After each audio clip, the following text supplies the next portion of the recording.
The $500 billion single-day wipeout of NVIDIA stock wasn't a glitch. It was the moment the West realized the compute hegemony had collapsed. For 3 years, Washington bet everything on the Manhattan Project for AGI, trying to starve Beijing of high-end chips. But they missed the countermove. While the US built massive server farms to make chatbots smarter, China was quietly installing 2 million industrial robots, more than the rest of the planet combined. We've spent decades worrying about a digital god in a server rack, but China is building a robotic army on the factory floor. The AI war isn't coming, the lines have already been drawn, and the trade deficit isn't measured in dollars anymore. It's measured in flops and rare earth minerals. This is the Silicon Iron Curtain. The United States is no longer treating AI as a commercial tool. They are treating it as the ultimate weapon. In January 2026, the Pentagon officially shifted to an AI-first warfighting force. This isn't just a memo. The 2026 National Defense Authorization Act, NDAA, has legally mandated a new Artificial Intelligence Future Steering Committee of top brass to prepare the military for AGI by April 1st. The strategy is clear. Washington is betting that a digital god can overcome China's sheer numbers. To build this, they've launched the Stargate project, a public-private titan backed by SoftBank, Microsoft, and OpenAI. We are talking about a $500 billion investment to build 20 massive supercluster data centers across the U.S. The first, a 1-gigawatt facility in Abilene, Texas, is already drawing power. But there's a brutal catch. This Manhattan Project of our time is hungry. It requires more electricity than some small nations and a total monopoly on high-end chips. While the U.S. tries to starve Beijing with a 25% export fee on advanced silicon and strict third-party testing, they are hitting a wall. The Pentagon's replicator program, designed to swarm the Pacific with thousands of cheap autonomous drones, is currently facing a production hell that high-level code can't fix. The U.S. has the world's most advanced brain in development, but as we're about to see, a brain without a body can't win a physical war. For 3 years, the U.S. strategy was simple: starve China of compute. By blocking NVIDIA's H100s and now the Blackwell chips, Washington assumed China's AI ambitions would hit a brick wall. They were wrong. In early 2026, the DeepSeek shock proved that while the U.S. was sending billions to buy more chips, China was learning to do more with less. The breakthrough isn't just a better chatbot, it's a total shift in the math of war. Using a technique called mixture of experts, or MOE, and reinforcement learning, Chinese labs like DeepSeek and Moonshot have slashed training costs by 90%. While a U.S. frontier model might cost $100 million to train, China is achieving near parity for $10 million. They aren't trying to outbuild NVIDIA, they are outcoding the blockade. But here is the brutal reality for 2026. The Silicon Iron Curtain has holes. In February, senior U.S. officials confirmed a nightmare scenario. DeepSeek's latest model was allegedly trained on smuggled NVIDIA Blackwell chips in a data center in Inner Mongolia. Despite a 2025 worldwide licensing system, thousands of restricted chips are still flowing through laundromats in Vietnam and Malaysia. The result? The efficiency gap is closing. For the first time in history, as of February 2026, the total call volume for Chinese AI models has surpassed U.S. models globally. Developers aren't choosing Chinese AI because of politics. They're choosing it because it's cheaper, faster, and no longer requires a $40,000 American GPU to run. Washington bet on a monopoly of hardware. China responded with a monopoly on efficiency. The blockade didn't stop the fire. It just forced China to build a more efficient engine.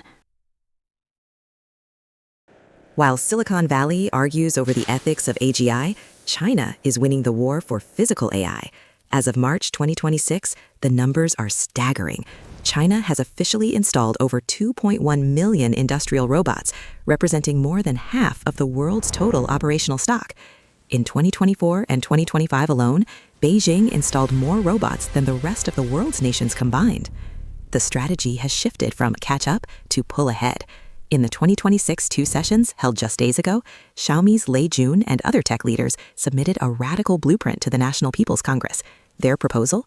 Move humanoid robots from apprentices to full-time workers.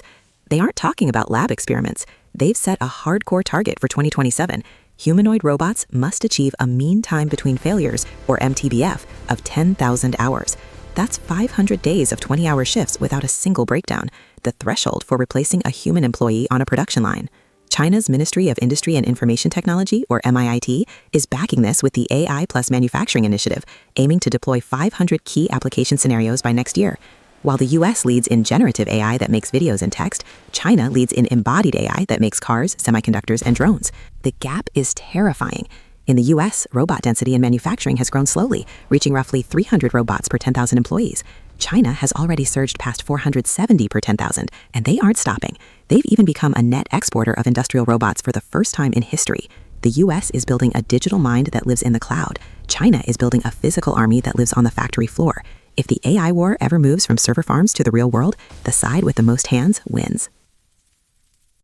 In February 2026, the data confirmed what many feared. The Silicon Iron Curtain has officially torn the global economy in two. The US-China trade deficit didn't just shrink, it plunged by 32% in a single year, hitting its lowest level in decades. But this isn't a sign of peace. It's the result of trade being used as a precision-guided weapon. Under the America First 2026 mandates, Washington has moved beyond simple tariffs. As of this month, the Department of Commerce is drafting a 129-page rulebook that would effectively put a leash on every AI chip leaving American soil. If you want to buy more than 1,000 advanced GPUs, you don't just pay. You have to prove the hardware stays out of Chinese hands. If you want a mega cluster of 200,000 chips, the US is now mandating that you invest in American infrastructure first. Hardware is no longer a commodity. It's a diplomatic bribe. But Beijing is hitting back where it hurts most, the dirt. While the US controls the brain of AI, China controls the minerals that build it. In a move that sent shockwaves through the tech sector last week, China tightened its grip on gallium, germanium, and antimony, minerals where they control over 90% of global production. Without these, you don't have high-speed chips, and you certainly don't have the fiber optics that power data centers. The strategy is clear. Washington is trying to starve China of compute, while Beijing is trying to starve the West of physical matter. This has created a trade void, a massive gap where goods used to flow, now replaced by a scramble for new alliances. From Vietnam to Mexico, nations are being forced to pick a side in a world where neutrality is becoming an expensive luxury. We are no longer in a global market. We are in a siege economy.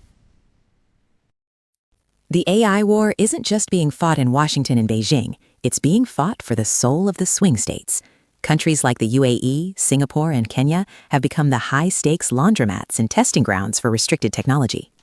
In the Gulf, the UAE is playing a double game that would make Cold War spies blush. Just days ago, on March 2nd, Microsoft confirmed it is plowing $15.2 billion into Abu Dhabi's G42. The deal is simple. The UAE gets the latest Western AI chips, but only if they purge Chinese hardware from their data centers. It's a silicon ransom. Yet, even as they sign deals with OpenAI, the UAE is hedging. They are launching Stargate UAE, a 5-gigawatt AI data center that will be one of the largest on Earth, positioning themselves as the world's Switzerland of compute. Meanwhile, in Southeast Asia, the blockade is leaking. In Singapore and Malaysia, neo-cloud providers are popping up overnight, reportedly training Chinese models on NVIDIA chips that officially don't exist in China. In 2024 and 2025 alone, an estimated 140,000 high-performance GPUs were smuggled through these hubs. But the most aggressive move is happening in Africa. While the US focuses on high-end military tech, Chinese giants like Huawei and Alibaba are saturating the global south with AI plus infrastructure. They aren't selling $40,000 chips. They are giving away open-source models and building the 5G networks that run them. In Nairobi and Lagos, the digital future isn't being built on American code. It's being built on Chinese efficiency. The US is winning the elite labs, but China is winning the world's infrastructure. If you control the pipes, you eventually control the data. So, who wins? If you measure victory by the smartest chatbot, the US is years ahead. But if you measure victory by who controls the physical world, China has already moved the goalposts. We are entering the era of the bifurcated internet. By the end of 2026, the world won't just have two different ideologies, it will have two different tech stacks. One side will run on the American brain, expensive, high IQ, and centralized in massive US server clusters. The other will run on the Chinese body, efficient, distributed, and integrated into every factory, robot, and 5G tower across the global south. The real winner isn't the one with the most GPUs, it's the one who makes AI invisible first. While the US builds a digital god, China is building a digital nervous system for the planet. The chaos to cash reality is simple. The global supply chain as we knew it is dead. The AI supply chain is the only one that matters now, and the border is no longer on a map. It's in the firmware of your devices. The mainstream media is still treating this like a tech race, but as we've seen today, it is a siege. If you need to understand the shifts before they hit the headlines, hit the subscribe button and turn on notifications. Our next deep dive is going to be even harder. The orbital war for the sky itself. We are breaking down the direct confrontation between Elon Musk's Starlink and the Chinese Thousand Sails constellation. The battle for the stars has already begun, and you cannot afford to be in the dark. Subscribe, and I'll see you in the next one.